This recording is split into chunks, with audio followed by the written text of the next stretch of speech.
માતાજી, જય ઠાકર। અને આપણે આજ વિડીયો બેઠા બેઠા બનાવવાનો છે, એનું કારણ એ જ છે કે તમારે જે કોમેન્ટના છે ને એનો જવાબ આપવાનો છે બધાને। પછી ઓલા કોડ કે આમાં ખાસ કરીને કોમેન્ટો આવે કે શરવણભાઈ તમે કયા ગામના, શરવણજી તમે કયા ગામના, શરવણ તો કયા ગામનો, આવા બધી ખાસી કોમેન્ટો આવે છે, બરાબર। તો ભાઈ મારું ગામ અને એક કે ખાસ કરીને તમને કહું કે ભાઈ આ વિડીયો તમે આખો જોજો। તમે આખો વિડીયો જોશો તો જ તમને આખા વિડીયોની માહિતી પછી તમે થોડોક ક્લિપ કરશો પડી એટલે વળી કહે છે કે શરવણભાઈ શું બોલ્યા, આડે ધડ કોમેન્ટ ના કરી દે, તો આખો વિડીયો સાંભળીને પછી કોમેન્ટ કરજો મારા ભાઈઓ।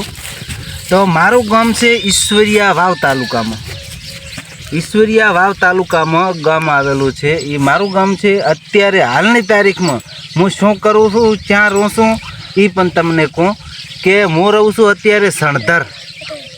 સણધર આવ્યું આપણે થરાદથી મીઠાવાળો હાઈવે રહ્યો કે નહીં એના ઉપર। જો થરાદ સામેથી આવો તો ભાઈ નાગલા ડેલ ને આ ડેલ પાટિયા ઉપર જ પહેલો પેટ્રોલ પંપ આવે। ત્યાં નવો પેટ્રોલ પંપ બનાવીને એના આગળ લ્યો ને એના એ નવા પેટ્રોલ પંપથી આગળ પછી આ બાજુથી કોઈ મીઠા સામેથી આવો ને તો કોતરવાડા, બિયોક અને દેવપરો ને સણધર પેટ્રોલ પંપે કોઈ બી ને તમે પૂછો કે શરવણભાઈના ઘરે જવું છે તો જરૂર જે આ ભાઈ આબાનું કહેરા છે કે શરવણભાઈ તમારા સાથે મુલાકાત કરવી છે, તમને મળવા આવવું છે તો આર્યું મારું લોકેશન। પછી બીજા નંબરમાં કે તમે શું કામ કરો છો તો મારા ભાઈ ચોથા ભાગે ભાગ રાખું છું અને ખેતીવાડી અને 4-5 ઢોરો છે।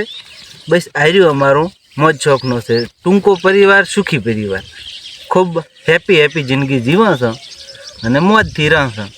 અને અત્યારે હાલની તારીખમાં મગફળીનું કામ ચાલુ છે એટલે મગફળીનું ચાલુ છે અને જેઠામાં બેઠા હતા તે વિડીયો બનાવવા હારા અને થોડુંક રાખ્યો છે ખાલી આજ તો નેદવાનું, એટલે આવી વખતનું હોય છે। અને ખેતીમાં જો ચંક બહાર જઈએ તો બહારના પણ વિડીયો આવશે।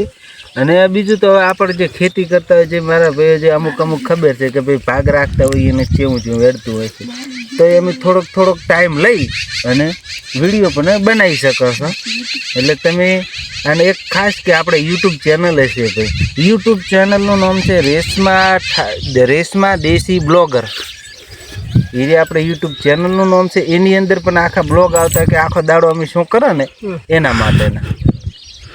બીજું તો પછી બહાર જતા એ કોઈની સાથે મુલાકાત કરવા તો પણ આવતા હોય એવી પણ ધ્યાનથી તમે જોજો। તો હવે બધાને જય માતાજી અને જય ઠાકર।